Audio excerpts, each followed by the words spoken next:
논어에는 군자에 대한 다양한 정의가 등장합니다. 제자들의 수양과 성향에 따라 공자가 제시하는 군자의 정의가 달랐습니다. 공자가 보기에 자공은 말이 행동을 앞섰습니다.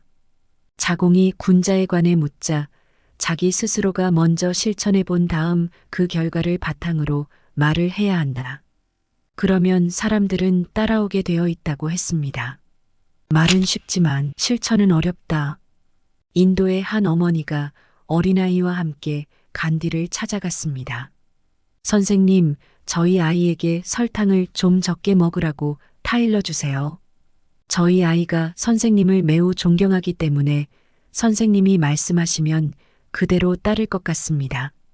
간디는 잠시 생각하더니 3주 후에 다시 오면 그때 말해주겠노라고 답하고 두 모자를 그냥 돌려보냈습니다. 어머니는 좀 의아했지만 3주 후에 다시 간디를 찾아가 같은 부탁을 했습니다. 그때서야 간디는 얘야, 설탕을 많이 먹으면 몸에 해롭단다. 설탕을 좀 줄이렴 하고 말했습니다. 의아스럽게 생각하는 아이 어머니에게는 이렇게 말했습니다. 사실은 저도 설탕을 좋아합니다. 그래서 제가 먼저 3주 정도 시간을 들여줄일 수 있는가를 시험 삼아 해보았는데 설탕을 줄일 수 있어서 오늘 그렇게 말한 것입니다. 말은 누구나 쉽게 할 수 있습니다. 행동과 실천이 어렵지 옳은 말을 하는 건 어려운 일이 아닙니다. 훈수는 누구나 쉽게 둘 수 있습니다. 결과에 책임지지 않는 훈수는 어디서나 누구에게나 어려운 일이 아닙니다. 댓글 또한 어려운 일이 아닙니다. 본문을 쓰는 게 어려운 일이지 본문을 읽고 자기 생각이나 비판을 몇 자 적는 건 어려운 일이 아닙니다.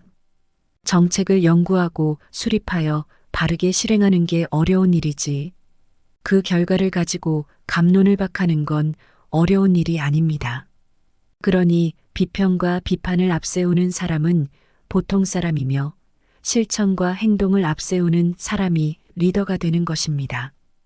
꽃을 피웠으면 열매를 맺자. 수제자였던 안현이 죽었을 때 공자께서 말씀하셨습니다. 내가 이 사람을 위해 애통해하지 않으면 대체 누구를 위해 애통해야겠느냐? 슬프다.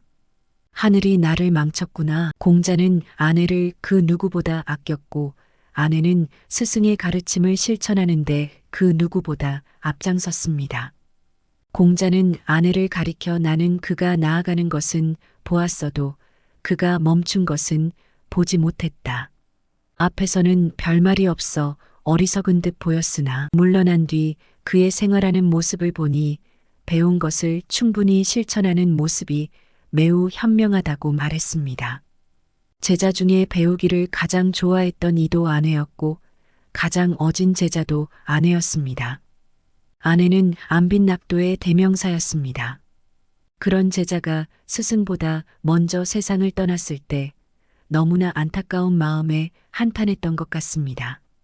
싹은 트였으나 꽃을 피우지 못하는 경우가 있고 꽃은 피웠으나 열매 맺지 못하는 경우가 있구나. 어려서 총명했으나 커서 눈에 띄지 않는 경우가 있습니다. 취업은 했으나 승진을 하지 못하는 경우가 있고 승진은 했으나 임원이 되지 못하는 경우가 있습니다. 임원은 됐으나 대표가 되지 못하는 경우가 있고 대표는 됐으나 명예롭지 못한 경우가 있습니다. 40에 불혹은 하였으나 50에 지천명이 쉽지 않을 수도 있습니다. 50에 지천명은 되었으나 60에 이순이 어려운 경우가 있고 60에 이순은 되었으나 70에 마음 둘 곳이 없는 경우도 있습니다. 꽃은 흔들리며 핀다. 흔들리지 않고 피는 꽃이 어디 있으랴. 젖지 않고 피는 꽃이 어디 있으랴라고 노래한 시인이 있습니다. 이 세상 그 어떤 아름다운 꽃들도 다 흔들리면서 피었나니 흔들리면서 줄기를 곧게 세웠나니 흔들리지 않고 가는 사랑은 없다고 했습니다. 이 세상 그 어떤 빛나는 꽃들도 다 젖으며 피었나니 바람과 비에 젖으며 따뜻하게 꽃잎을 피웠듯 젖지 않고 가는 삶은 없다고 했습니다. 인생의 꽃을 피우는 것도 쉬운 일이 아닙니다. 싹은 내 의지와 무관하게 트이지만 꽃을 피우기 위해서는 비에 젖고 바람에 흔들리면서도 많은 것을 이겨내야 가능한 것이기에 더욱 그렇습니다. 우리가 이 세상에 나온 건 우리 자신의 의지가 아닙니다. 인연과 연결하여 생각해 볼 수도 있지만 분명한 건 자신의 의지는 아닙니다. 그래서 그것을 하늘의 영역으로 돌려 인명은 제천이라 사람의 목숨은 하늘에 달려 있다고 옛사람들이 말했는지도 모릅니다. 새롭게 태어나는 모든 건 다 그만한 가치가 있습니다. 인간이든 동물이든 식물이든 생명이 있는 모든 것의 시작에는 셀 수 없는 가치가 있는 것입니다.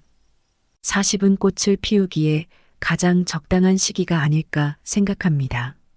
가장 왕성하게 노력하는 시기, 가장 치열하게 살아가는 40대가 인생의 아름다운 꽃이 될 가능성이 높습니다.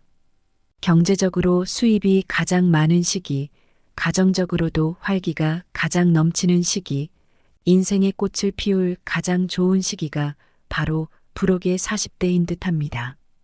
열매 맺기에 가장 좋은 시기는 50대가 아닐까 합니다. 꽃이 핀다고 바로 열매가 맺어지는 건 아닙니다. 열매는 자라고 익어가는 시간이 필요합니다. 사랑하는 사람들이 만나 가정을 이루고 사회의 건전한 일원으로 역할을 다해 가는 것만으로도 박수받아 마땅하지만 싹은 트였으나 꽃을 피우지 못하는 경우가 있고 꽃은 피웠으나 열매를 맺지 못하는 경우도 있다는 공자의 말은 무엇을 함의하고 있을까요? 싹으로 트였으면 꽃을 피워야 하고 꽃을 피웠으면 당연히 열매까지 맺기를 바라는 간절한 마음이었을 것입니다. 누구의 마음이 그렇지 않겠습니까? 죽고 사는 문제만 아니라면 누구든 당연히 꽃 피고 열매 맺기를 바라겠지요. 자신의 가치를 올릴 수 있는 시간. 50에 서서 그간의 삶을 되돌아봤을 때 이 정도면 됐다고 생각한다면 인생의 열매를 맛본 것일 수도 있겠지만 아직 뭔가 아쉬움이 남는다면 잠깐 멈추고 생각해 봐야 합니다. 이때야말로 인문학의 힘이 필요합니다. 역사, 문학, 철학, 고전의 도움이 필요할 때입니다. 50은 인문학을 공부하기에 참으로 적당한 시기입니다. 타인의 요구에 의해서가 아니라 스스로의 필요에 의해서입니다. 스스로의 질문에 답하기 위해 책을 읽는 독서가 바로 인문학의 시작입니다.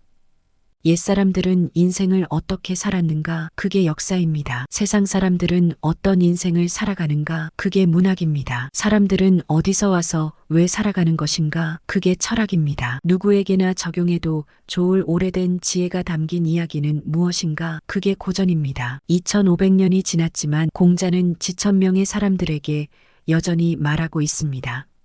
꽃을 피웠으면 제발 열매까지 맺어보자고 말입니다.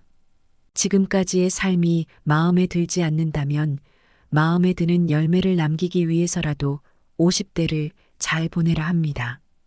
억울해서라도 한 번 더 힘을 내고 도전할 수 있는 나이가 50대라 합니다.